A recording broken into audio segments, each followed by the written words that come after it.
Hey guys, welcome back to another video here on Food Chain TV. I make these videos not only to entertain you, but to make you into better cooks. And I made this video to share with you guys the most important things that you need to know about using garlic in the kitchen. Garlic is one of the most prolific ingredients. It's in literally every cuisine around the world. So it's really important that you understand everything there is to know about garlic. So make sure that you watch this video all the way to the end because I've packed it full of really useful information. First up, which garlic is the best and which is the worst? So the best garlic that you can use is of course fresh garlic from a bulb. It's going to be freshest and have the best flavor. You can also use the peeled garlic that comes in a bag. It's not going to taste as good as the fresh garlic and it's not going to be as aromatic, but it's still okay. And third best is garlic powder. It's not going to have the spiciness that raw garlic has, but it'll come close to tasting like cooked garlic. Now, as far as this like chopped up preserved garlic at the grocery store, I never buy that. And also the squeeze tubes, nope, doesn't taste good to me. Up next, I'll show you how to choose fresh garlic at the grocery store. Choosing fresh garlic is actually pretty easy. What I'm doing here is just feeling the weight of the bulbs. I'm looking for a nice heavy one. The heavier, the better. Okay, so this one's nice and heavy. I like this so far, but if you look closely, you can see that it has a little bit of black mold. So I'm going to put that back, and I want one that's really nice and clean, no mold anywhere on it. I'm squeezing it to make sure it's really, really firm. I want one that's hard as a rock. So choose one that's firm, clean, and heavy. Up next, I'm going to show you how to peel garlic. So I call this a bulb, but it's also called a head of garlic. So inside the head of garlic, there's lots of cloves. But what we have to do first is break the head. The easiest way to do this is just putting your hands on it and pressing it down to crush it. So just like this, I'm going to put my hands on it and I'm going to crush the head, and that's going to release all of the cloves. See, there we go. And now all we have to do is just separate the paper and the cloves. So just kind of pick the paper out and get rid of it. All right, now let's say that you don't want to use your hands for whatever reason. That's totally fine. You can just use a blunt object. So for example, here I'm using a little saucepan, or I could use a little frying pan. But for the second example, I'm actually going to use a smaller cutting board. So I'm going to put a cutting board on top of the cutting board and sandwich the garlic in the middle. Okay, move these aside, and I'm going to press down and crush it. And there we go. A crushed head of garlic. Now you have your little clove of garlic, but it has that little paper around it. So how do you get it out of the paper so that you can actually chop up the garlic? Well, the easiest way is just to grab your chef knife and your hand, and you just push down on it, crushing the clove. Okay, as soon as you crush the clove, the paper comes right off. So, and don't be polite. I mean, like, really crush it. If the paper doesn't come off easily, that means you didn't crush it hard enough. And again, if you don't feel safe using your knife to crush the garlic, you can use any blunt object. So I'm going to use a little frying pan here. So there we go. Crunch. And we have a nice little clove of garlic. Get the paper off of it, and it's ready for chopping. Now, if you want to do a whole bunch of cloves at the same time, no problem. We'll just put them together here. Make sure they're not on top of each other. They're all flat on the board. And I'm going to take my little sauce pot here and just give them a good little smash. There you go. And here we go. Peeled cloves. A whole bunch of them. So now you just remove that paper and you have all these cloves ready to chop.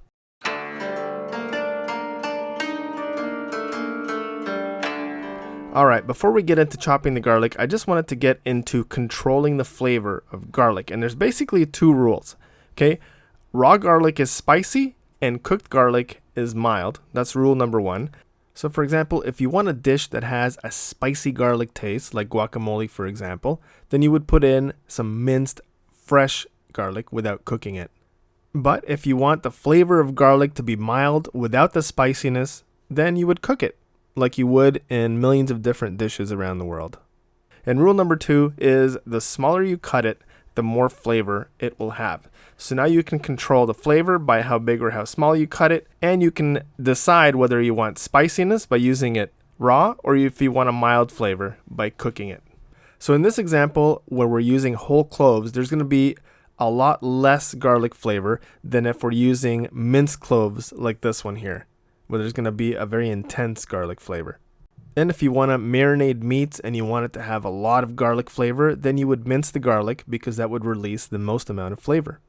So remember, a big piece of garlic is a lot milder than minced garlic, and raw garlic is spicy, and cooked garlic is mild. Alright, so let's get down to chopping. First thing I do is I remove the little stems on the bottom of the garlic cloves. If you have time to do this, this is a good idea because sometimes they'll soften up when you're cooking, but sometimes they won't, and you definitely don't want to be chewing on those. Okay, so second thing here is you just take your chef knife and you just start making thin little slices. Okay, just like that. If you guys remember the movie Goodfellas, they did this with razor blades. Well, that's because they were in jail and they weren't allowed to have knives. Okay, so always use a knife.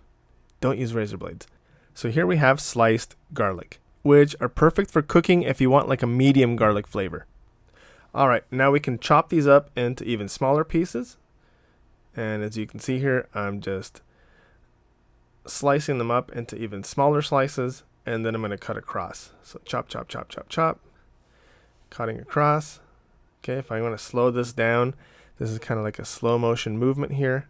And once you have good practice under your belt, you'll be able to do this really quickly.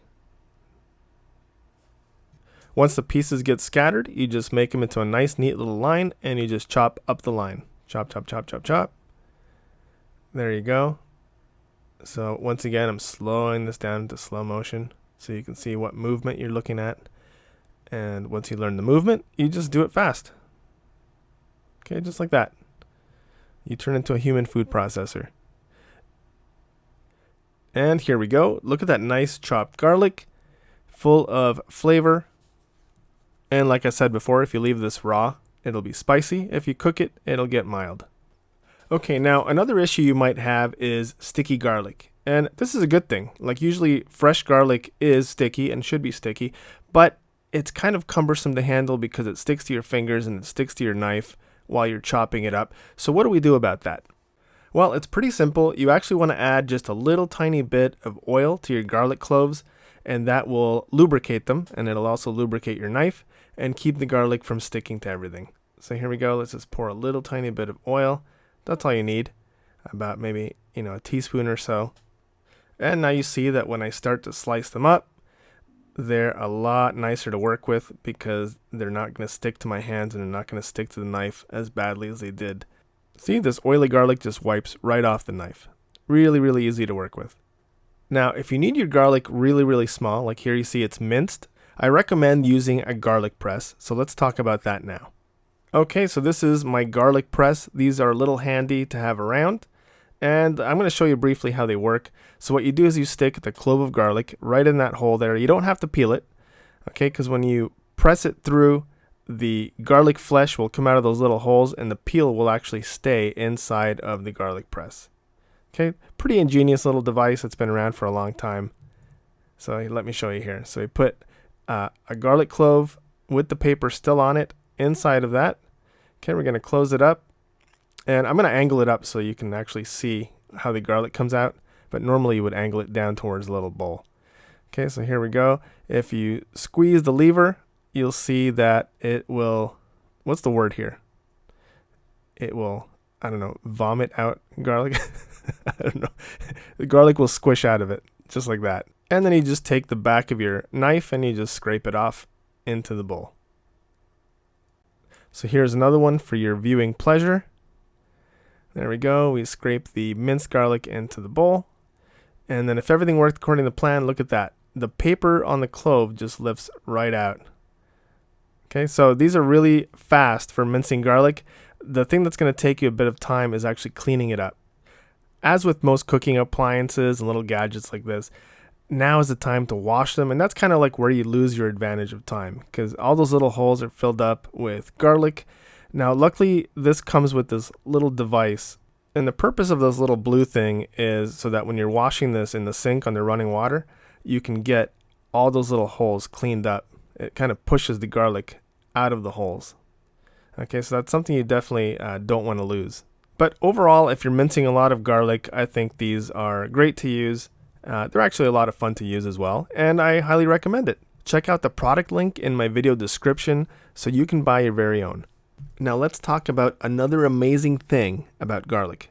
You want to know something really cool about garlic? It's actually antibacterial and antifungal, so it kills fungus and bacteria. It's been used for hundreds of years as a first aid treatment for wounds and cuts, and we can actually use it as a preservative to help slow the spoilage of food, to make food last longer. To give you an example, today I burnt myself in the oven right there, and the first thing that I did was I took a little slice of garlic like that and I rubbed it on the burn to make sure that it wouldn't get infected. Now, if you guys have seen a lot of my other videos, you'll know that I love to use minced garlic and parsley in a lot of dishes, and I usually keep a tub of it in my fridge. Now, the reason that I keep these two things together is not only because they taste great, but actually because by adding the minced garlic in with the parsley, it makes the parsley last a lot longer. So I'm going to show you how to combine foods in order to make them last longer. Okay, so here we have some chopped parsley. Okay, so what I'm going to do here is I'm going to add the minced garlic. So automatically that's going to make it last a lot longer because that's going to start killing any bacteria and fungus that might be in there or might potentially start to crop up.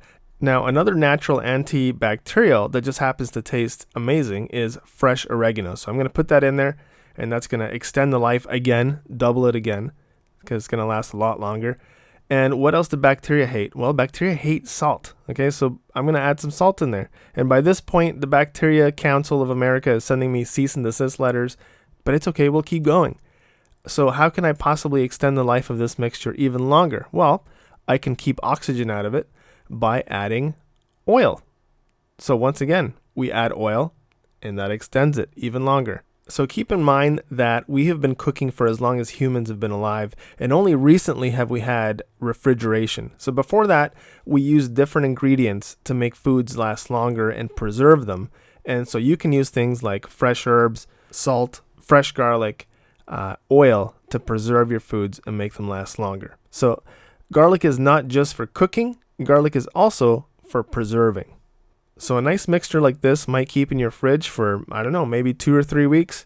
Now, I use it way before that, but my point is that a mixture like this will last a very long time, and it's a really nice handy thing to have around, especially if you're like me and you put fresh garlic and fresh herbs in a lot of your dishes.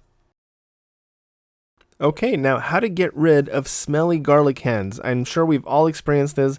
You've chopped up garlic, you've handled it, and even though you wash with soap, your hands still smell like garlic for like the whole rest of the day. Well, the secret is stainless steel. Garlic smells because it has sulfur compounds, and these sulfur compounds would rather stick to steel than stick to your hands. It's sort of a molecular magnetic thing. So what you do is you just grab anything made of stainless steel. It could be a pot, it could be a stainless steel spoon, and you rub your fingers all over it while you're running them under cold running water, and that'll transfer those sulfur compounds from your hands onto the stainless steel. And that's how you get rid of stinky garlic fingers.